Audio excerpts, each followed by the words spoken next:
Boom. All right, we're live. Roster Watch, Roto Underworld here. Alex Dunlap, Trashman, Cody Carpentier here in Indianapolis in our lovely Airbnb right next to Lucas Oil Stadium. Just got done with day one at the NFL Combine and wanted to go through some of our thoughts from getting availabilities with a whole ton of these different GMs and coaches and stuff. If you guys in the chat have questions or anything, let us know. Cody will be monitoring that stuff, and we will try and get to you on those. But any just general first overall thoughts, fellas, from the day? We'll get, we'll go through the various questions that we asked some of these GMs and coaches as they relate to fantasy and dynasty and best ball and stuff like that. These people look at us like we're complete psychopaths that we're asking questions about guys like Zach Pascal being a free agent and things like this. But, in our deep dynasty league, some of this stuff really does mean something. So we'll get to all that. But, guys, any general, takeaways from day one? I know, Cody, it was your first day going through the hustle and bustle of this. Trashman, I think it was your first time here in Indy too, despite the fact it's our, it's our 11th year here as a company. Anything you guys want to get off your chest or forever hold your peace before we kind of get into some of the highlights? I mean, it seemed like the coaches, and GMs, they liked the questions that we asked because, maybe it took some of the onus off of some of the more general, questions about, organizational issues within their. Well, you have these team reporters that are like hyenas that are just going after them, they're asking all the tough questions about, what are you going to do about Carson Wentz? And what do you get like?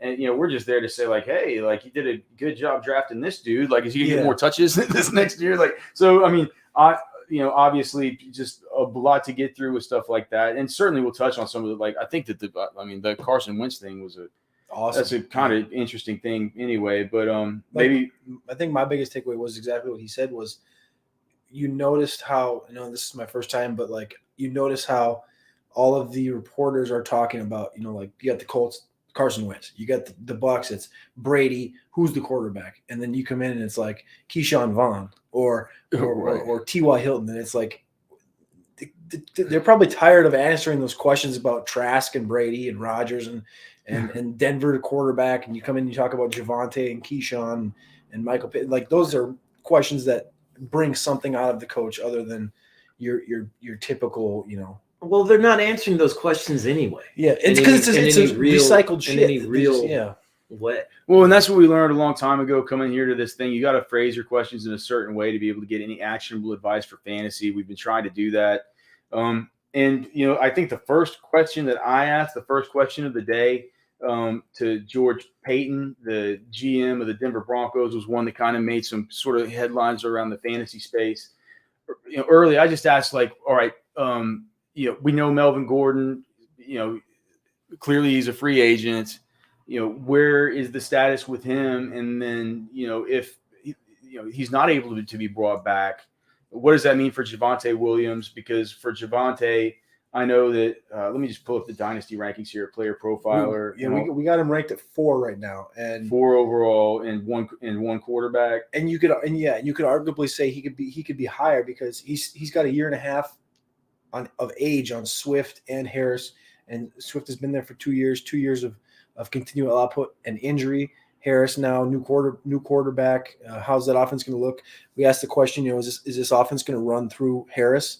And they're like, well, we just wanted to expand on that.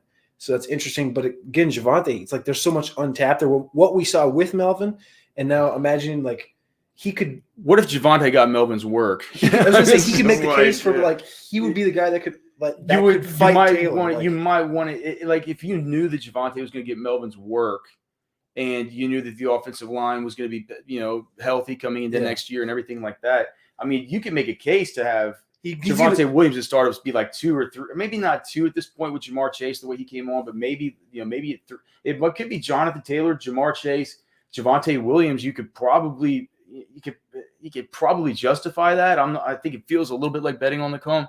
But anyway, so we're doing. Well, I'll throw this in there just because you mentioned it. We're doing startup drafts, rookie drafts all the time. Player profile. You can email me, Cody at Roto Underworld, and get in those. But we're just started a startup on Monday, so yesterday, and we're through 6 picks right now.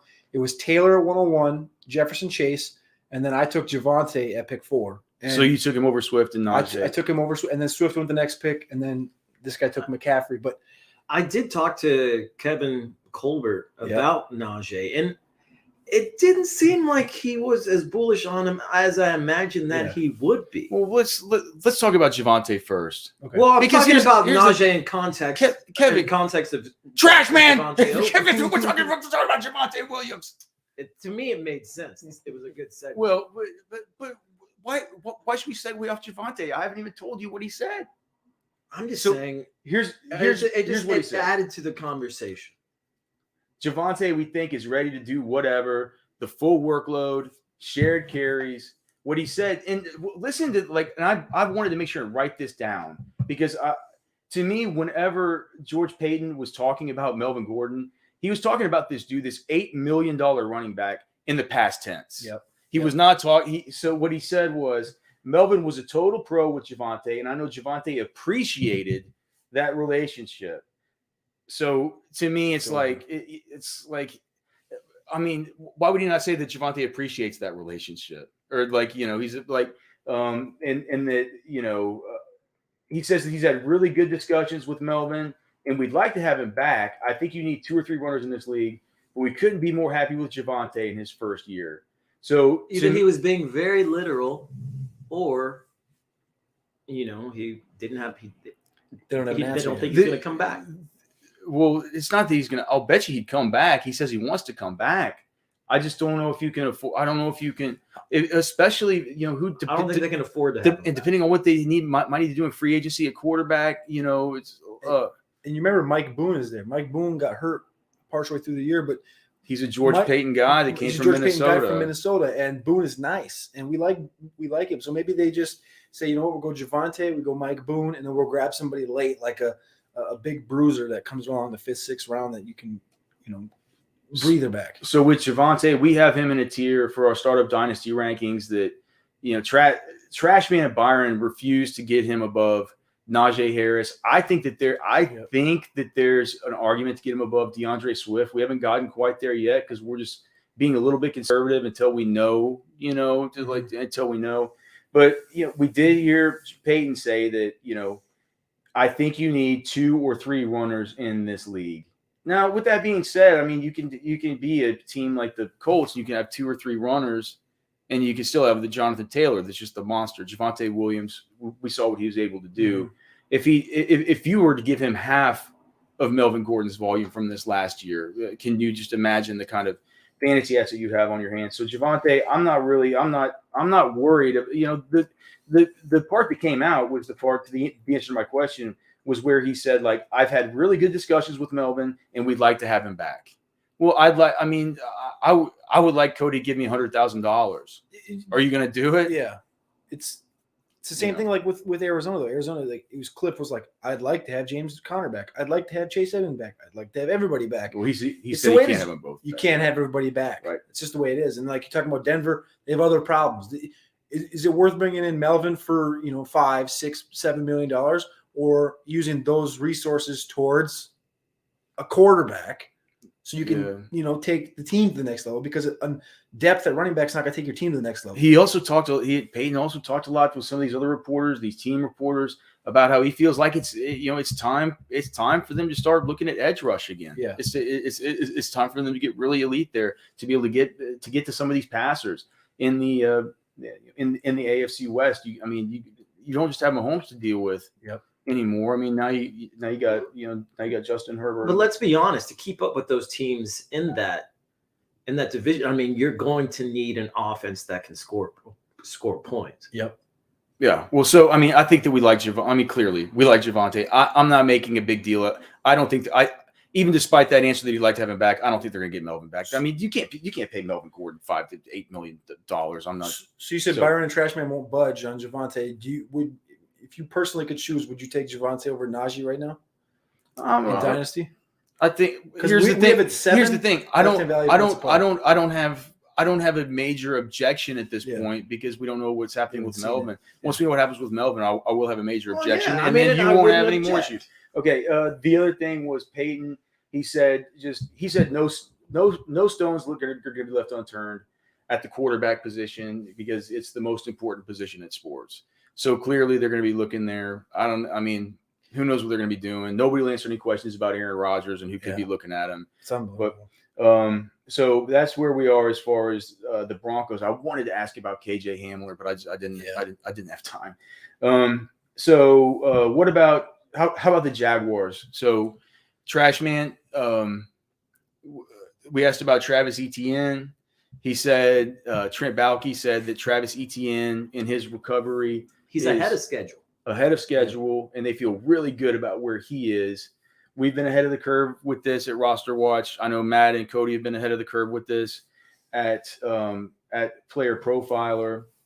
I believe we had Etienne. We've been moving him up consistently, just trying to really stay ahead of everybody. But at this point, when you look at Travis Etienne versus there was a point in time where you would think about Austin Eckler. Yep. You would think about Dalvin, but those two guys who were 27. I think we got to the point where it's like Derrick Henry. You can't really consider in this same kind of class as Etienne, who will just be 23 this year. But getting him above Dalvin, getting him above Austin Eckler, I think getting him up, like, where do you guys have Antonio Gibson versus Travis Etienne? We have Gibson higher because we just obviously from the profile standpoint, we like Gibson a lot more and his abilities. Where Etienne, he's still coming off that list, Frank, and he isn't taking a snap in the NFL, right? So the guys you just listed, Eckler, Cook, Henry, we have them in order, and he's right above them, and he's like just points away from Mixon and Barkley, right between the two of them. And I think that's a good spot for him right now until we see what he did. Because again, he hasn't taken a snap in the NFL. He's 23 years old, and it's just a bad spot to be put in. Whereas Gibson is half a year older than him, and we've seen Gibson in the NFL for 2 years. We've seen what he can do when the ball's given to him. So we can see what he's done when the ball's given to him and he's healthy. That's it. I feel like Gibson, we're just waiting for the break. We're waiting for a clean snap. He's only 20. So that we can not a clean snap or a clean break of the ball. I'm just saying, it's just like, it seems like that's kind of what we're waiting for. Is so like, the other shoe to drop. Am I wrong? And that's why I'm not waiting for this shoe to drop. I love Gibson. I know you do. You love him maybe more than you should in Dynasty. Knock on wood. But I think that, I think the Cam Akers, Travis Etienne, Antonio Gibson, those are all guys. Tier? I feel like it's a tier, right? We have Etienne a little lower, but I understand that. Yeah, I feel like that's a tier right there. With the tight ends, being such a good tight end class this year. And if you watched our Senior Bowl recap, we sort of talked about this. Clearly, if you watched our Roto Underworld versus RosterWatch rookie mock that we just did, yeah, a lot of tight ends, went off the board, starting kind of early, right? A bunch of these dudes. Trashman, just as a complete aside, before I get into what Baalke said, what do you think about the fact that your Ohio State tight end thinks he's too good to test here at the combine? He might be right. I think he showed. Ruckert, right? I think he showed up at the Senior Bowl, and he made people interested. Yeah. And I think maybe he played above his head there. Maybe he plays better in game and practice than he does, testing and these kind of individual drills. And so I feel like that guy's got a lot to prove though, because he didn't have any production. And I know that all the scouts know that he had Chris Olave, he had Garrett Wilson, he had what's that sophomore's name? Jackson Smith and Jigba. Jackson Smith and Jigba, number 11 or something. Stud. It's just like that's a lot of targets to kind of be fighting with, man. But Ruckert was really good there. Anyway, there's a lot of these guys. There's Ruckert, there's Likely, there's the UCLA guy. Dulcich, Greg Dulcich. Of course, there's the GOAT, Trey McBride. And so, Trent Baalke was asked about the tight ends, and he said that we're actually really happy with Chris Manhertz, which I thought and Dan Darnold. He said, of course, we'll explore all options, but it didn't even seem, the Jags. I feel like they could really use a tight end. He didn't. Baalke, from what he was saying, he didn't really. But how does Baalke always survive every? I was telling Trashman earlier, man. Like if things go to nuclear war, I'd like to find out where his house is, man. That guy survives everything. Just like it's so crazy.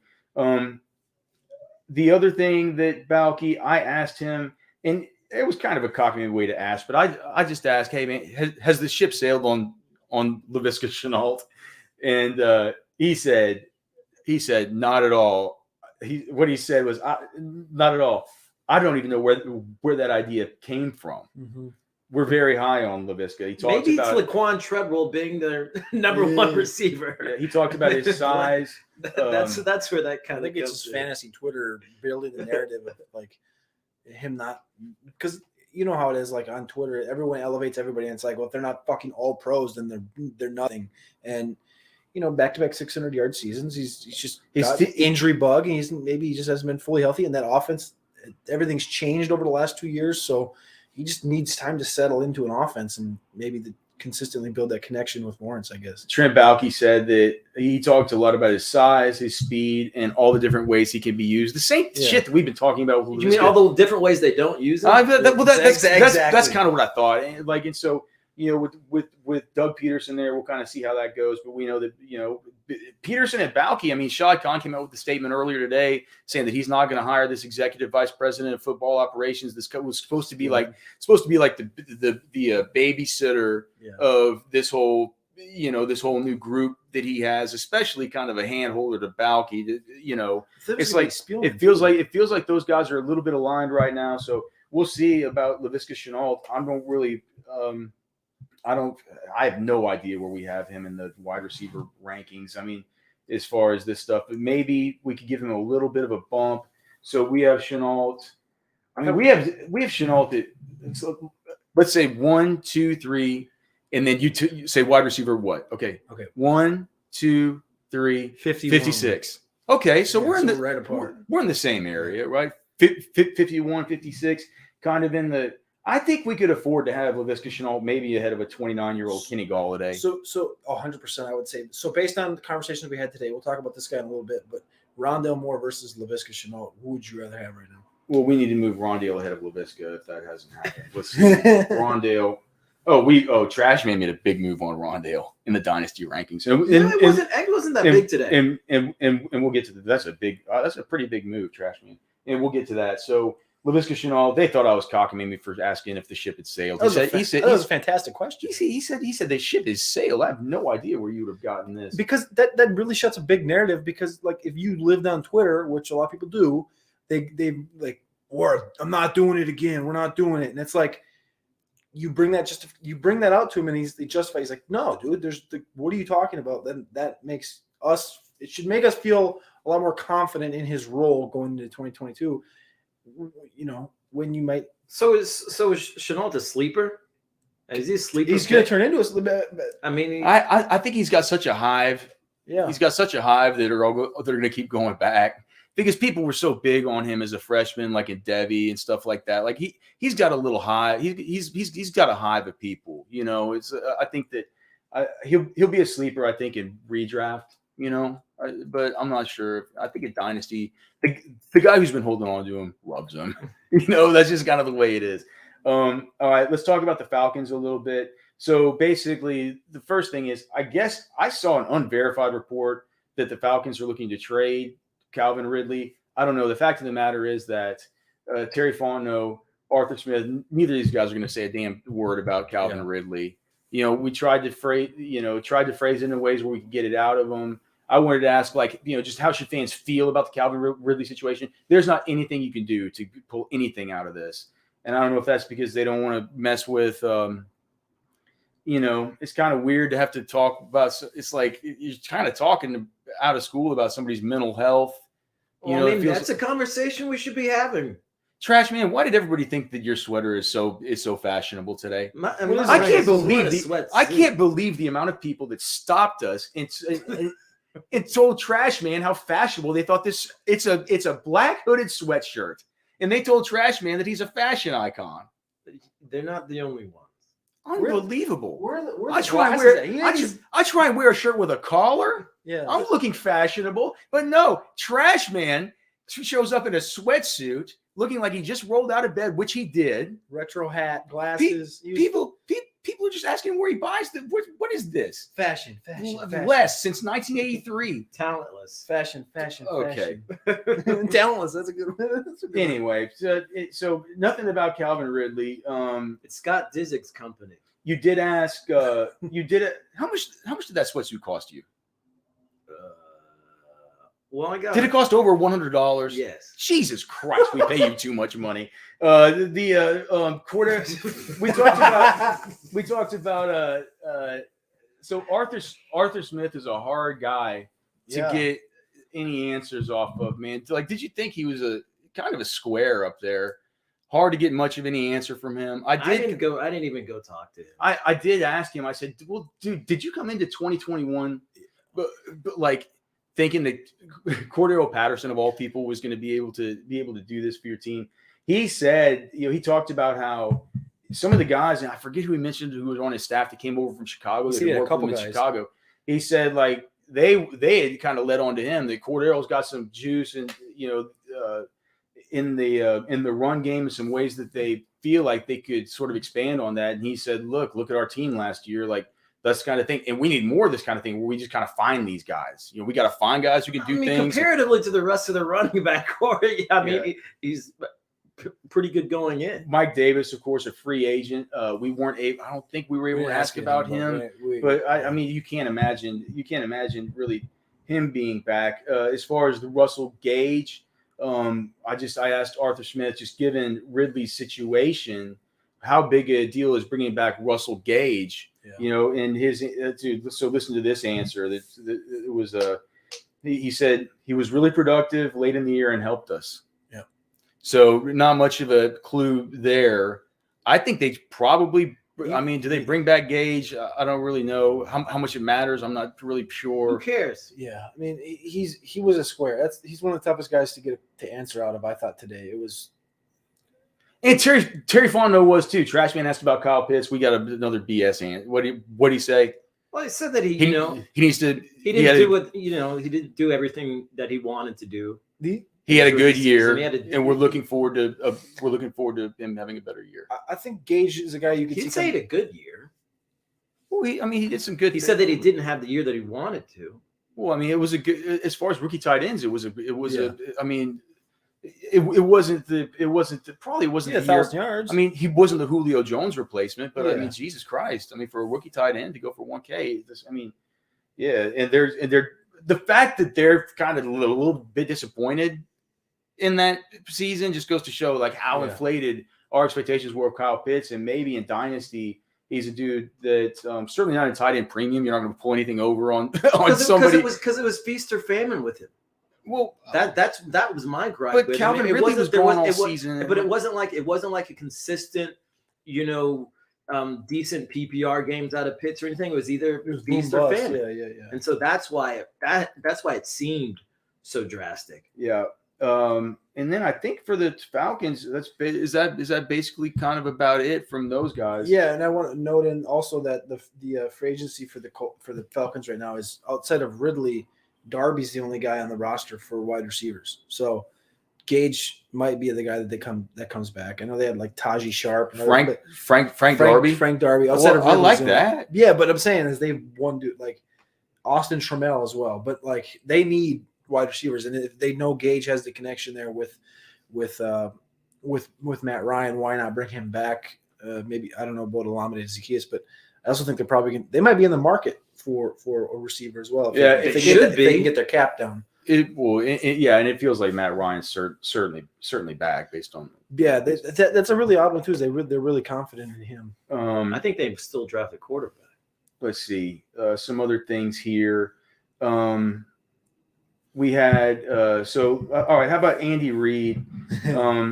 So we asked Andy Reid. Do you want to tell him about what Trashman? Of course, had to ask about Byron Pringle. Well, because someone had asked about Nicole Harden and his season, and so then I thought, what do you think about Byron Pringle's development this season? And he made his.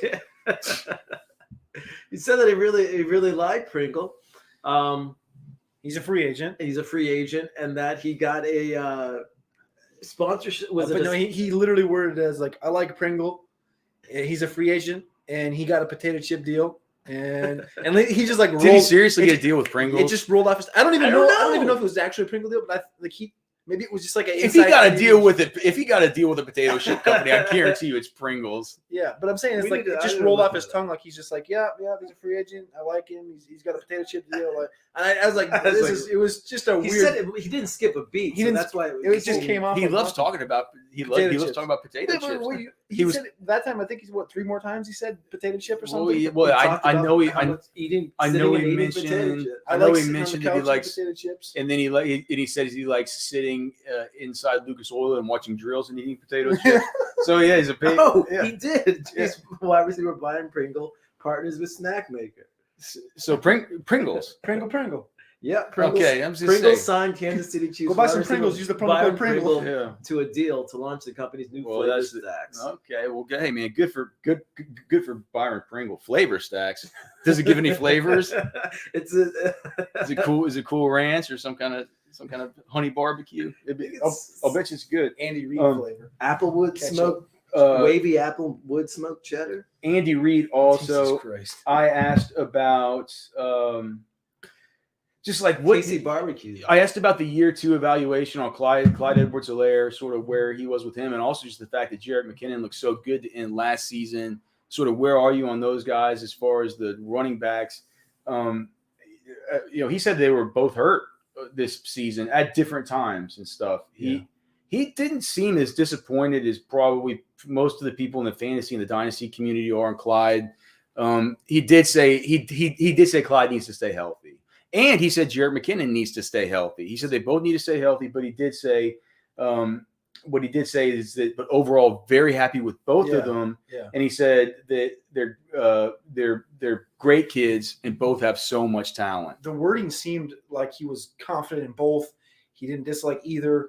He liked them both when they were healthy, both on the field. And it was like, he wasn't like, what I was looking for in that question was, I was hoping for was like, for the Clyde Edwards-Helaire fans, which obviously I'm not really, but I was hoping that he would say, and shut up, Nate List. I was hoping he would say like, we're still very confident in Clyde as being that guy, or something along those lines. Is like, yeah, we're not expecting Jerick back, or he's hoping for, and he rolled into it as like, he answered the question as both guys being like Siamese twins, like, this guy's nice when he's healthy, and this guy's nice when he's healthy, and they're both young, talented stars. And I was like, that's not a very positive note, even though he was like, yeah, they're nice, talented players, but it's not a very like uplifting thing for Clyde, I thought. Yeah, I'm trying to think if was there anything else that we asked Andy Reid about, or anything of note that he said as far as Chiefs? No, I don't think. No, it was the CEH stuff. It was the Byron Pringle stuff. The Hardman thing was very basic. He just said what did you think about Nicole Harden? He said he got better as the season went on. He worked hard, and it really paid off for him, and that's why he got the opportunities in the latter half of the season, was because early on he was working hard. But it's a very flat answer. But Miko Harden needs to learn fucking Patrick Mahomes' cell phone number and get together with him and work with him in the summer whenever the other. You shouldn't be learning and progressing halfway through the season. You should be like hitting the ground running week 1. And that was the deal with McColl coming in. Like, is he gonna really love it and come in and work? But I guess a little bit of vote of confidence there from Andy Reid. All right, Chris Ballard, right here in Indy. That was interesting to start with the Carson Wentz stuff, right? Because he came in, the local reporters, national reporters, everybody just said, like, the first question was like, you said that the biggest thing, coming out of this year, before this year started, was to have an answer at the quarterback position. Do you have an answer? And he said, I don't know. That's fair. I don't know. He said, I don't know. And then the guy was like, well, you said you want to have confidence in the guy. Why don't you have confidence in Carson? And he's like, well, you never said I didn't. And then he's like, but if you had confidence in him, you wouldn't be looking for a quarterback. And that's when he really caught him in that catch. And he's like, fair. Yeah. And then it was like it was one of those moments today where it hit a guy and he was like, well, I seem to be really thinking about the question. I definitely stumped Dan Campbell. Yeah, that one too as well. That one actually, that one was on NFL Network earlier. But dude, Chris Ballard, he's one of the dudes. Like, I went there you guys saw, like GMs, I said, like, you know, when Ballard's over here, we need to get up here and ask as many questions as we can because he's a straight shooter and a cool dude. But dude, it does not seem like they are. I don't. He said that they're not necessarily all on the exact same page with Wentz. So Reich might be in a little bit different spot. I feel like Ballard is not. And Irsay, he said Frank, me, and Irsay. It's a trinity of people. Yeah. He says we don't have to agree about everything, but it's I don't know if they think that Wentz is the future. And you know what? I'm not sure. I mean, to me, if there's no Wentz, that hurts Michael Pittman. Because Michael Pittman and Carson Wentz just locks on to one dude. Like he locked on to Pittman. I could see there being volume issues. But with that being said, what I asked about, speaking of the wide receivers, so T.Y. Hilton's up to be free. Zach Pascal's up to be free. So I asked, what young guys might step up. I just mentioned maybe like guys in these preseason dudes like Mike Strawn, Desmond Patman, etc. He never mentioned Dillon though. That's what I was like. Ugh. And I never mentioned Dillon. That's what I was saying. I was hoping he would bring him up. But do you know who he did bring up? He said those guys are all right. But he did say that he's talked to T.Y. and T.Y. wants to play in 2022, but it's still up. It's still yet to be seen. He's like, T.Y. is still a good player. He's not the player he used to be. Yeah. Clearly, at least physically. But he said his mind. He said he has one of the best football minds. I have a great football mind. Can I go play for the Colts? I mean, do you want to give me $750K? I'll take the veteran minimum, and they can use my football mind. I mean, what do you like on the field? I mean, okay, come on, dude. T.Y. Hilton is going to T.Y. Hilton. He's a Rosenhaus client. He's going to want money. You couldn't run T.Y. Hilton's 40 when you were 17. Oh, of course. No, I don't think that I could have gotten within two seconds of T.Y. Hilton's 40. Yeah, Chad in the chat says Ashton Dillon. Yeah, he asked about Pittman. Anyway, and do you know what? Guys, here's the thing, Chad in the chat. The guy he brought up, he didn't say Ashton Dillon. He said, don't forget Paris Campbell. Yep. He said, don't forget Paris Campbell. He said he's not ready to give up on him yet. He says he's gotten hurt. But just like he says, you guys have seen the flashes the same way I've seen the flashes. He's had really bad luck. And Paris Campbell, dude, this is a team that's losing their wide receiver core. Like Paris Campbell is going to be an important piece of this. He's probably a guy we're going to put up the Dynasty Risers article that Trashman did earlier. And Paris Campbell, I said, put Paris on there, or at least get Paris in our top 250. I'm not even sure he's in there. He needs to be in there.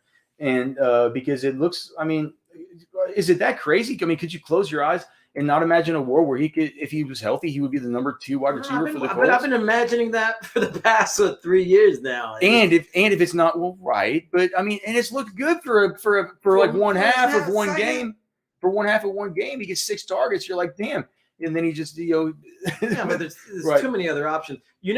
But he did bring up 3 players when he talked about players that that they were focusing on, and they were Jonathan Taylor.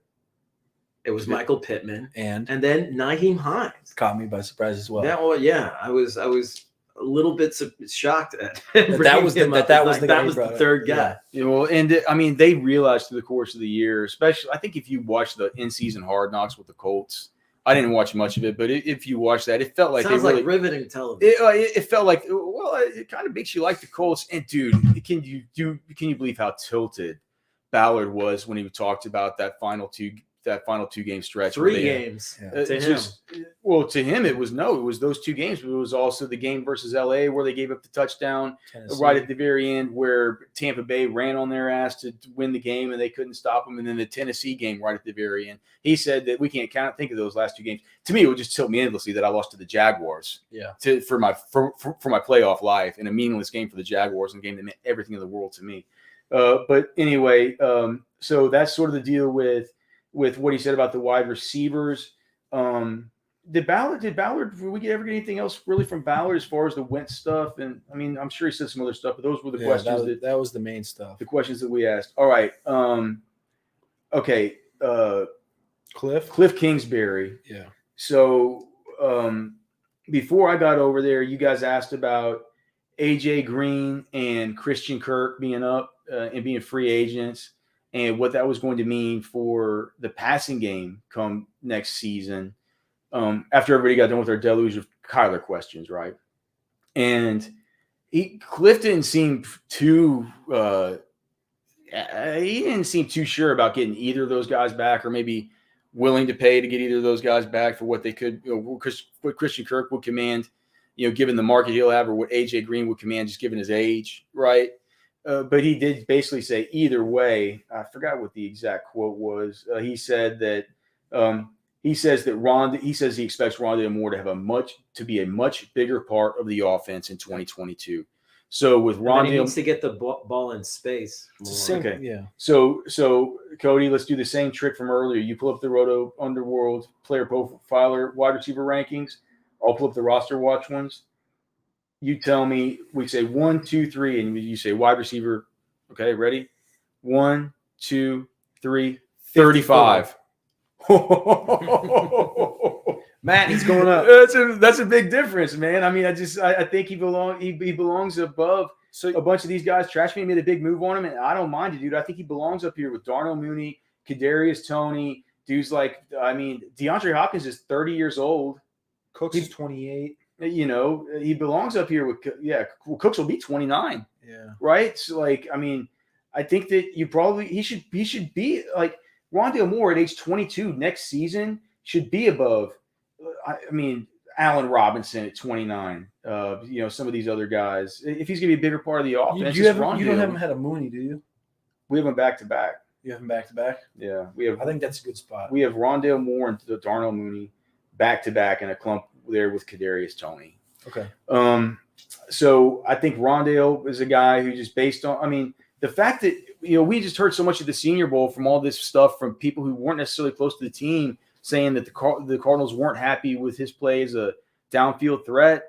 That had me a little bit worried, that this thing could go the way of Andy Isabella. Yeah. But I think that he's, we never heard these dudes say that, Andy Isabella is set to be a big time piece of this offense. It was always what we wanted. It was just more from a fantasy perspective, though, because we saw we didn't. Massachusetts. Yeah, man. I think, dude, if we could get Rondale just like a 20% target share, like I think we're starting to cook with some grease, man. Staying in Arizona.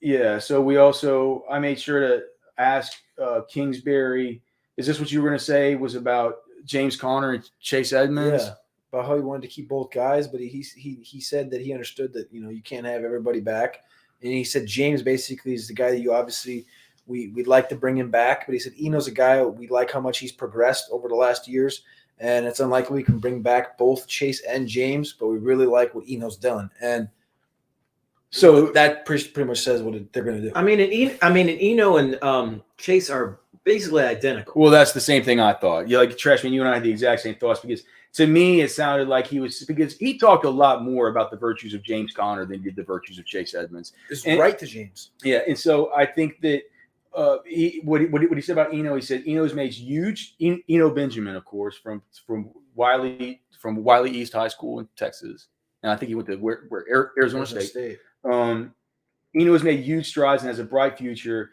We think he can step in and play good ball for us. And so to me, that sounds like if they can bring back James Conner, they'd like to probably bring him back and replace Eno with, as Trashman is saying, replace Edmonds with Eno, because you can see them being pretty similar. Cody has their player files pulled up, and just from here, they actually, if you just look at the little bars, they almost look like the same damn. 5'9", 207, 5'9", 205, same 40, same speed. The difference is Eno actually has an 88th percentile burst, whereas Chase Edmonds has the higher agility score, but Eno still has. They're literally identical. The only difference is Eno's more bursty. So and you're getting 3 years younger version of Chase Edmonds. If you watched Eno and if you want to go have some fun, go watch some Eno Benjamin high school highlights. That's just like LaVisca too. Is like there's a hive on Eno that is like really, really degenerates, and they love Eno. So it's like this is the time where, and people like Chase too, but that's going to be interesting seeing him hit free agency. Okay, so let's see if just a few more here. So we asked, like Brian Dable was kind of like an Arthur Smith as far as I'm concerned with his answers to questions. he wasn't very forthcoming at all. I did ask, what? Let's be honest, none of these guys are very forthcoming. Some of them are okay. I mean, but you can pull these pieces out. That's what we're trying to do, right? We're trying to pull the pieces. I said, what is your philosophy because he did say today he's going to be doing some of the play calling. He's going to be involved in the play calling. He's certainly going to oversee the game plan. So I just said, what is your philosophy with Saquon Barkley, with a guy like Saquon Barkley, who they admitted is saying like they're open to anything. They'll be open to trading Saquon before his contract's out in 2022. But I just said, but if you have a guy like that, and assuming he's still Saquon Barkley, are you of the mindset, or you have the philosophy that you just feed this dude the rock and you give him all the touches you can and you get the most out of the guy? Or is it something where, you're more of a committee? What Dave Bull said is if you have good players, you try to get the ball in their hands as much as possible, whoever they are. Are you really going to trade Saquon Barkley though? Like, you look at like what has happened the last few years as far as like assets. Like, what are you going to get for him? You're going to get a 3rd-round pick? I don't know. It's just a whole new regime, dude. That was a Dave Gettleman era pick. But I'm saying, like, why couldn't if you're hypothetically you bring it over to the entire Buffalo scheme, why couldn't Barkley do what Singletary can do? Like, that's my thing. Is like, is a 3rd-round pick really worth giving away that talent? Well, I think that Saquon Barkley would fetch more than a 3rd if he's fully healthy. But again, he shouldn't have been a 1st. And then you're looking at the age, and you're looking at what you can get right now. He shouldn't have been a top 10 pick. He probably should have been a 1st-round pick. He had the perfect profile. I mean, but Jonathan Taylor, Saquon are two guys that, I would say out of the guys that I've evaluated at the running back position since we've been doing this professionally, like I would say those since 2011. And I'd say those two guys are two of the most perfect profiles I've seen. I'm not arguing that. I'm just saying, like, we saw where Jonathan went after the NFL kind of was like, all right, this first round shit shouldn't happen. No, I get it. And that's where it's like. And now Saquon's got some wear. I get it. Where we're at right now, post ACL, he's 5 years old, and I just don't know if you being like, hey, you want a 3rd-round pick, and me being like, oh yeah, this 3rd-round pick is going to definitely help my team more than Saquon Barkley's talent out of the backfield. Like, I think I'd rather just the fact that you already have him. I feel like you just ride him. And then when it's over, it's over. He's a free agent. He's a free agent. Like, that's just would be my tactic, I guess. As far as the timing for the Green Bay Packers with Aaron Rodgers and stuff, the Brian Gutekunst is hoping that they can get that thing done by, I guess the start of free agency is the 16th. The 16th. So, I mean, that's kind of the date. That's kind of the drop dead date that they have on there for him. I just ask, what's the order of operations here? Because you have MVS up, you have Lazard up. I'm pretty sure that horrible contract that Aaron Rodgers made them take for Randall Cobb is going to be up. So, I mean, Jesus Christ, who else? Javonte Adams is up for free agency. You got a lot to address here, but if you what's the order of operations? Like, do you get some of these smaller deals done beforehand? Like, you got to get Aaron Rodgers.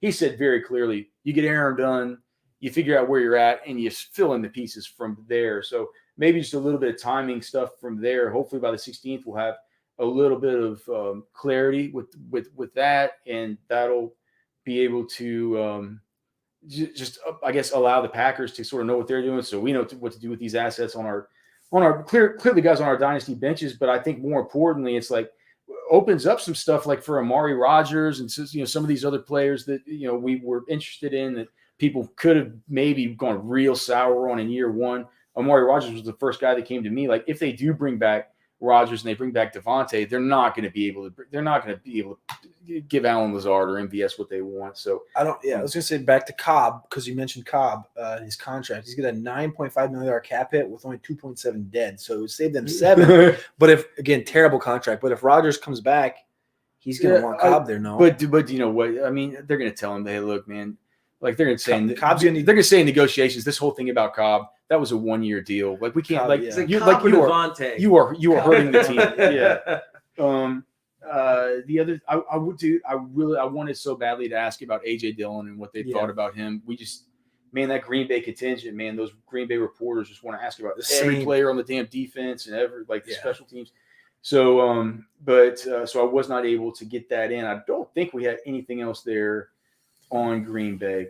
Okay, so next let's go to Tampa Bay, where we had Jason Light available to us. I believe Arians was available off podium. I saw he was off podium.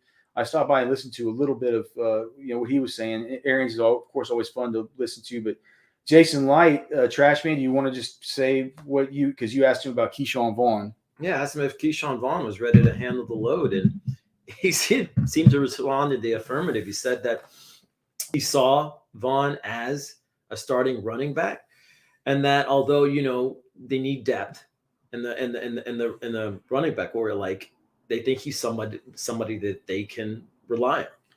Yeah, I think what the quote that I got from Cody's transcript, it was he's taken massive strides over the last year, and think he's taken massive strides over the last year, and we think he can carry the load.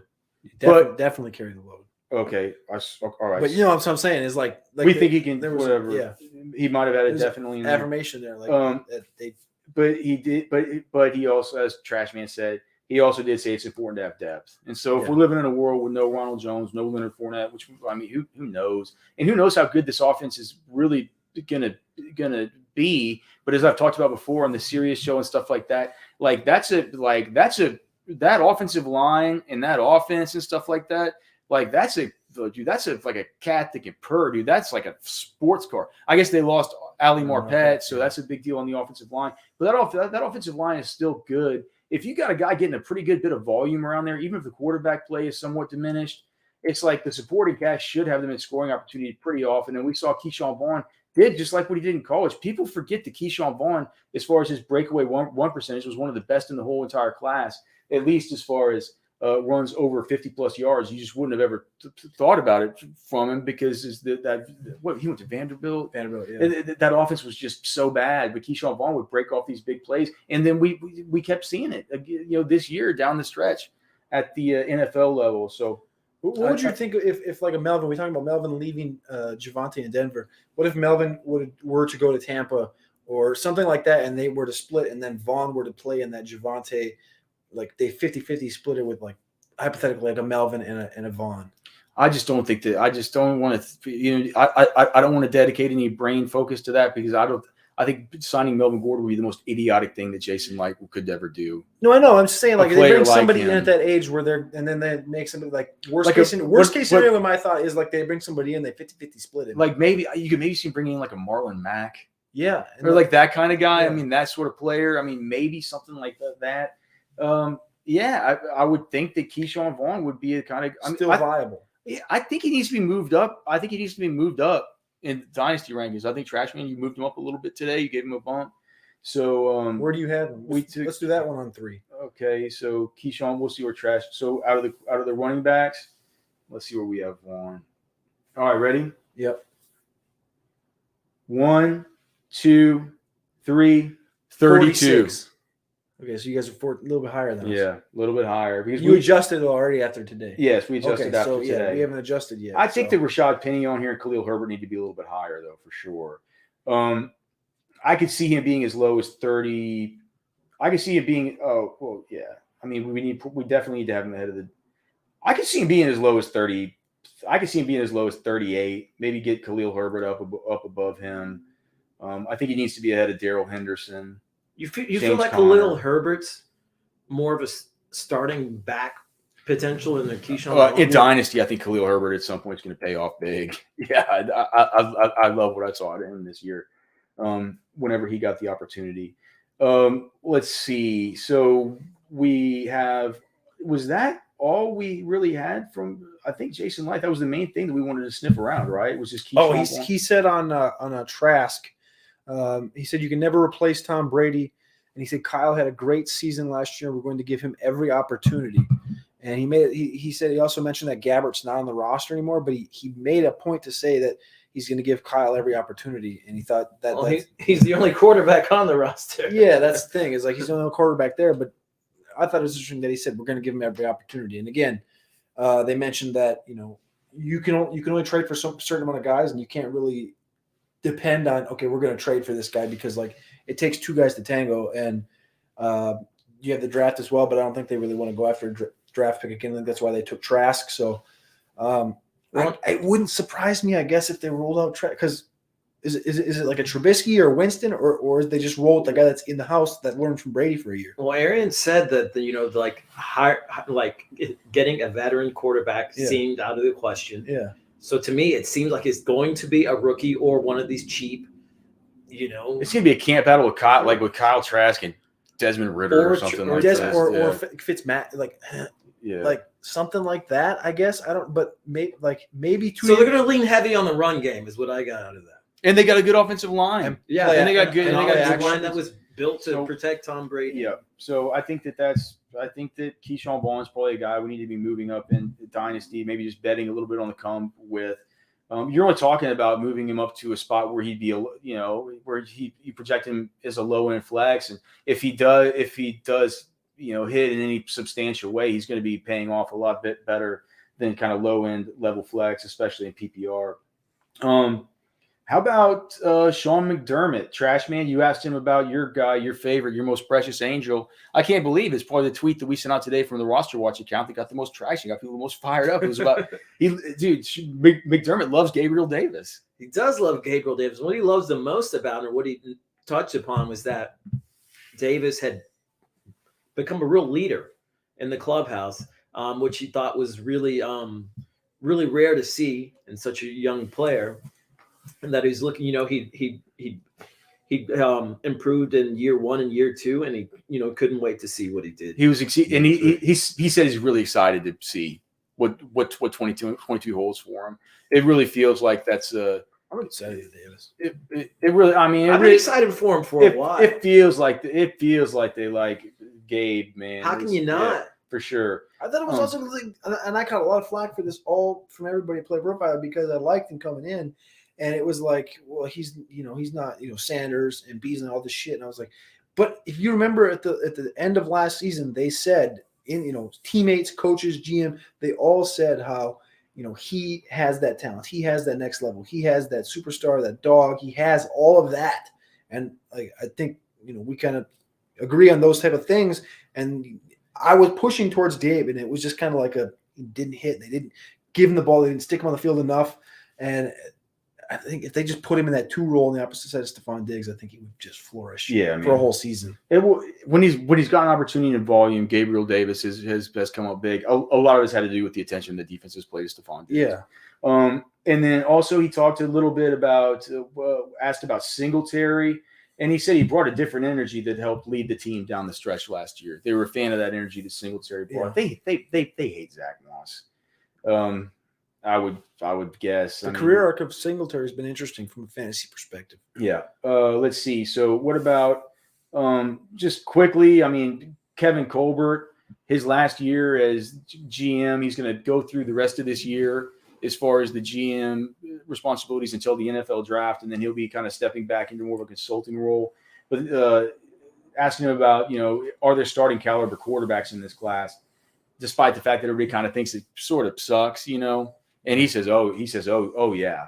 And so, I don't know. Let me look and see where Pittsburgh – I know Pittsburgh picks around 20, 18 or 19. They pick at 20. So the Saints pick right before them? 18, yes. Okay. So, I think that they're where the Saints 18 and 20 are wide open for quarterbacks as far as I'm concerned. I think you got to move up. I really do. But I do think – I think what you're going with that is I think they're going to.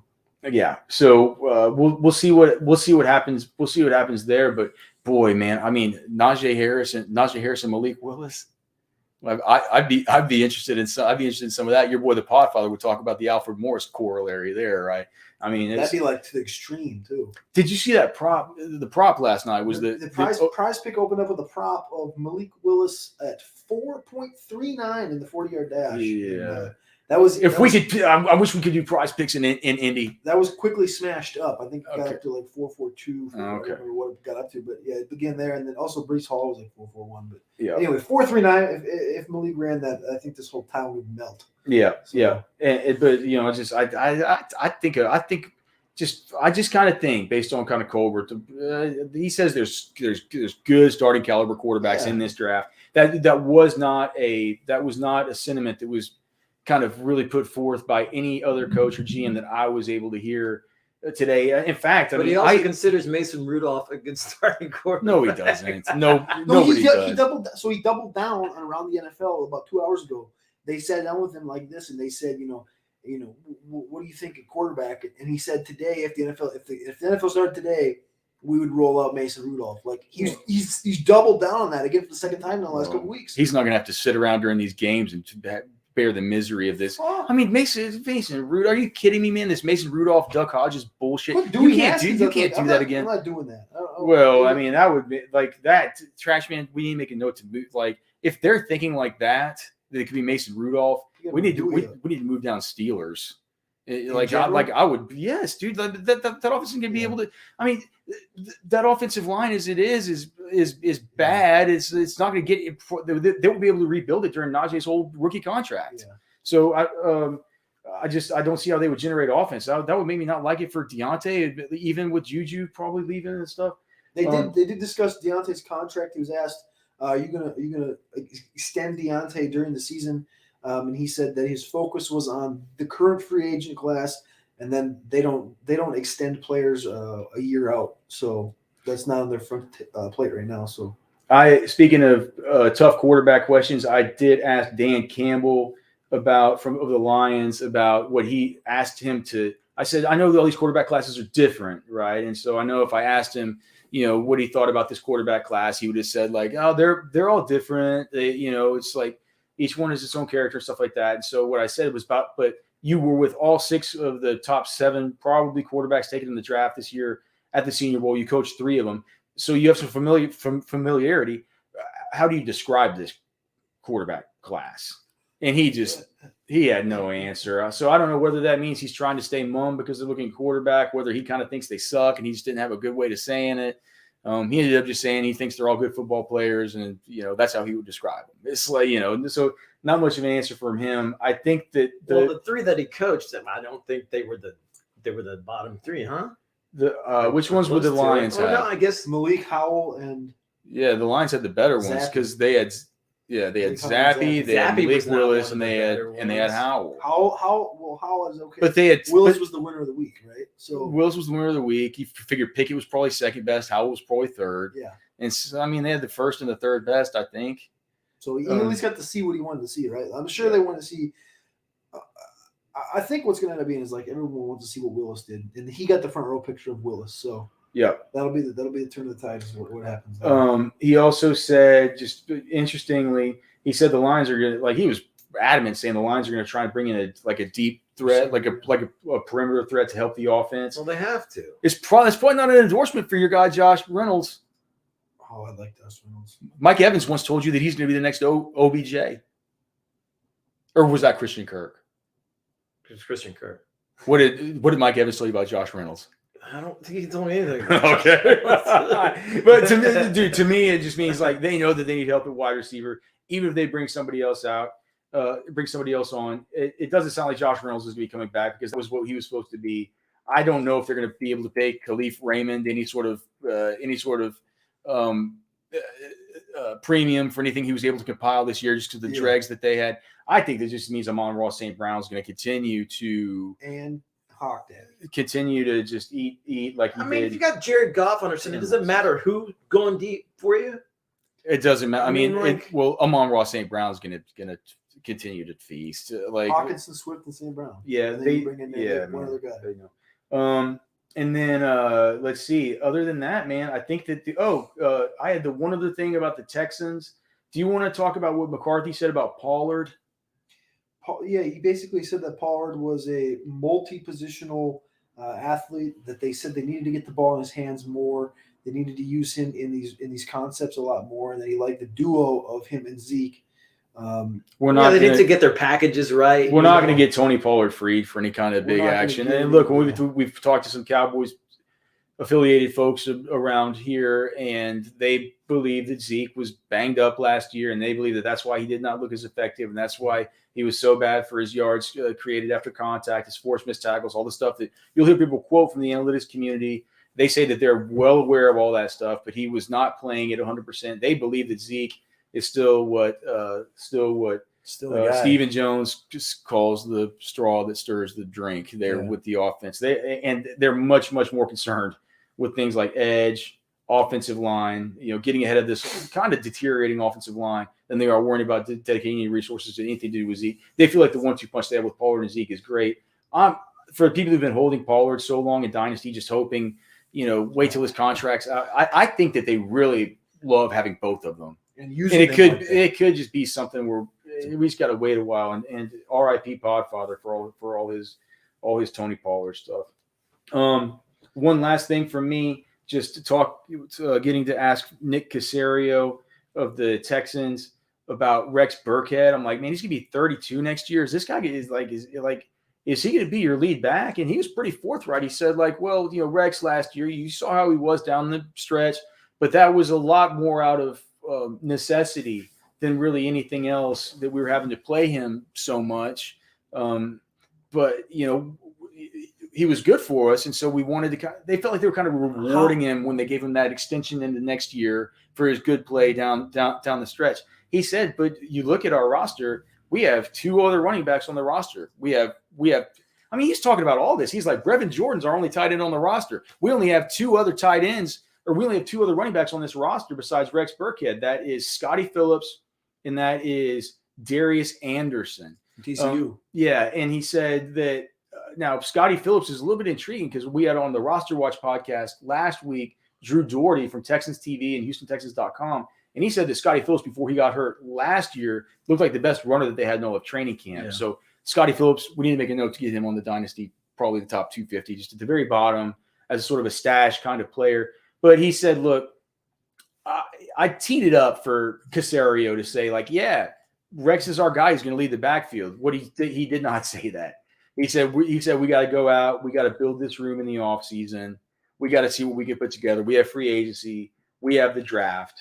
If you look at what we have right now, pretty bare bones stuff. How poor? Can we talk about that for 1 minute? Is it like how poor of a organizational decision is that to be like, all right, this fucking 30-year-old running back. It's the Patriots way. But again, this 30-year-old. But I don't even care about that. Like bringing in, I get them bringing in multiple guys, but like the way he worded it was, he helped us at the end of last season, which is when he signed the minimal contract. And so now you extend him with this outrageous contract for his age and his output because he helped you last season. It's like it was almost like and I know you track the undercover guys just like I do. And it was like all season, it was like they weren't playing Nico, they weren't playing Brevin, and then it was like finally the last 3 weeks of the season, they threw him out there because they had to. And it was like, why all season didn't we see a Mills, Nico, Jalen Camp, Brevin, Scottie? Why was that not? And it kind of all molds together as saying they're just making bad decisions. Like, why would you re-sign Rex Burkhead? Why not go sign? That's something that the Texans aren't used to doing. Go sign some young people. You're at the stone right now. You're at the stone fucking floor. Go you're restarting. Restart the goddamn franchise and quit. Why? They traded DeAndre Hopkins for David Johnson. I get that. I mean, you can't get inside the heads of these fucking people. It's just, and I'm not saying this. It's just when you think about for any Houston Texans fans out there, they're like, oh yeah, we're doing the right things. You're not. I'm sorry, you're not. I don't think any Houston Texans fans have that misconception. Let's go get some drinks, man. Let's go bet on some horses, man. Thank you guys so much for tuning in tonight. You can follow Cody on Twitter at what? CarpentierNFL. At CarpentierNFL. You can follow Trashman and I at RosterWatch. Find all of our content at RosterWatch.com. Find all the Cody stuff over there at Player Profiler, man. We're so happy to be broadcasting here. We'll hope to do it every night. Hopefully we'll be here Tuesday, Wednesday, Thursday. I know we'll have quarterback wide receiver sessions Thursday night, so maybe it'll be hard to get anything done then, but hopefully we'll get something done again tomorrow. We appreciate you guys hanging out in the chat. We'll talk to you soon. Peace.